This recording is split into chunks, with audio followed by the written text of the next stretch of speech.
ये आपको समझना पड़ेगा। मतलब मैंने एक पूरी की पूरी वीडियो बनाई थी 2020 में, जब एनडीटीवी के अंदर किसी ने इन्वेस्टमेंट किया है, जब स्टार न्यूज को मतलब जो है वो बदल करके एबीपी न्यूज बनाया, तब किसका पैसा लगा है, आज तक के अंदर किस किस कंपनी का पैसा लगा है, यहाँ तक कि अल जजीरा और बीबीसी के अंदर भी बिल गेट्स का पैसा लगा हुआ है।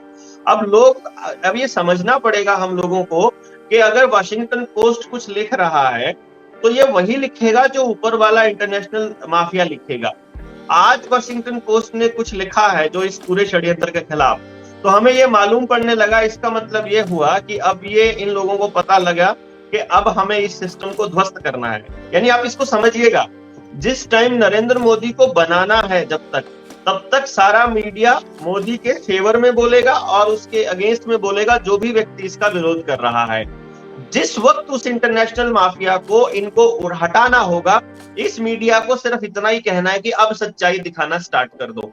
अब सच्चाई दिखाना स्टार्ट करने के बाद जिसको ज्यादा घंटे मिलने शुरू हो जाए अपोजिशन लोगों को, समझ लीजिए अब उसके लिए पूरी बैटिंग चल रही है और अब उसके लिए पूरा खेल चालू होगा। तो मीडिया हाउसेस के जो मालिक हैं वो आपको वही लोग मिलेंगे जिनके सेंसेक्स के अंदर और शेयर मार्केट के अंदर टॉप पे शेयर चल रहे हैं।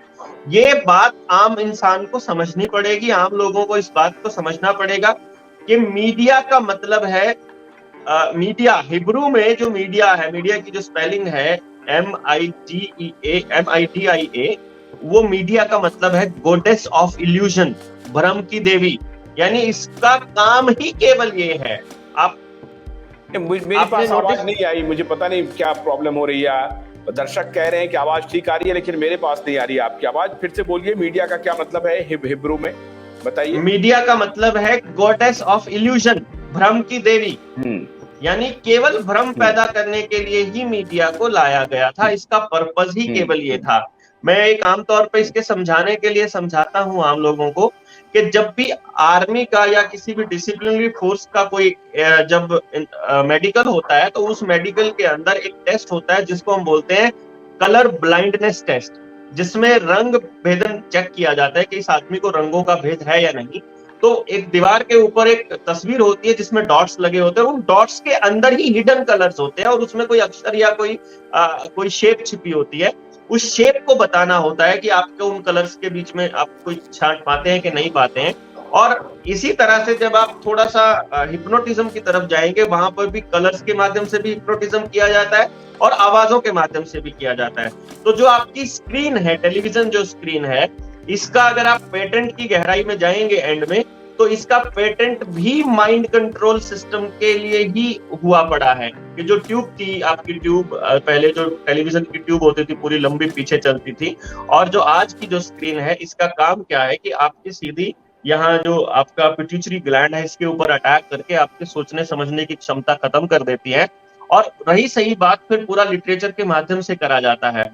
आपको ध्यान हो, जब आप छोटे थे, जब हम छोटे थे, तो एक प्रस्ताव आता था टेलीविजन की भूमिका या सिनेमा की भूमिका समाज के अंदर, और उसके अंदर एक पहली लाइन जो हर व्यक्ति अपने प्रस्ताव में लिखता था वो ये था कि सिनेमा समाज का आईना होता है।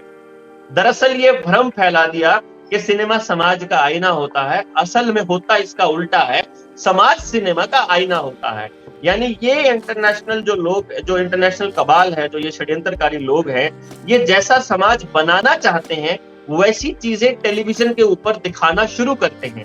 जैसे अभी ट्रांसजेंडर इनको प्रमोट करना है, जैसे इनको मोनोसेक्सुअलिटी, होमोसेक्सुअलिटी को प्रमोट करना है, तो उसके लिए अब आपको एक भी सीरियल, एक भी फिल्म ऐसी नहीं मिलेगी जिसके अंदर गे लव या फिर लेस्बियंस को प्रमोट ना किया गया हो या उनको ना दिखाया गया हो। मतलब समाज के छोटे से छोटे और बड़े से बड़े बच्चे को ये सिखाया जाता है।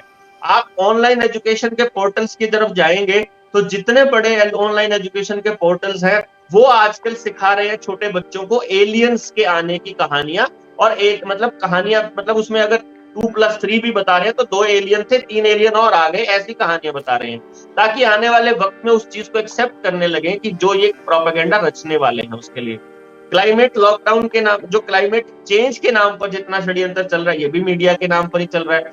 जो पिछले 2.5 साल में चला ये सारा का सारा मीडिया के नाम पर ही चला, और लोगों की सोच को डिफाइन करने का काम मीडिया कैसे करता है चुनाव के दौरान, इसको समझने के लिए आपको कुछ नहीं करना है। जिस दिन भी किसी भी इलाके के अंदर चुनाव अनाउंस होता है और चुनाव आयोग डेट निर्धारित करता है, उसके बाद के एक हफ्ते के सारे इंग्लिश और हिंदी के न्यूज़पेपर्स के ऊपर नजर दौड़ाएंगे तो उनकी हेडिंग्स आपको ये बताती मिलेगी कि इस हलके में इस जाति के इतने वोटर हैं, इस धर्म के इतने वोटर हैं, इस पार्टी के इतने वोटर हैं।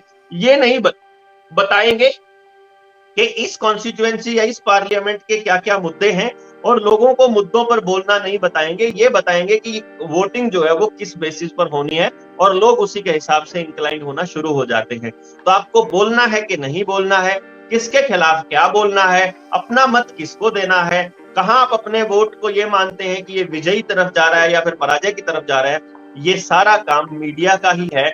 मीडिया इसके अंदर एक बहुत बड़ा रोल अदा करता है, और मेरा आपका बात को मैं 100% समर्थन देता हूं कि जो भी मतलब मीडिया करता है ये वही कर रहा है जो भी ये इंटरनेशनल माफिया और जो बड़े बड़े उद्योगपति करते हैं, जो पूंजीपति लोग करते हैं, और सरकारों का एक मुखपत्र बनकर रह गए हैं आज के टाइम के सारे न्यूज चैनल्स और अखबार।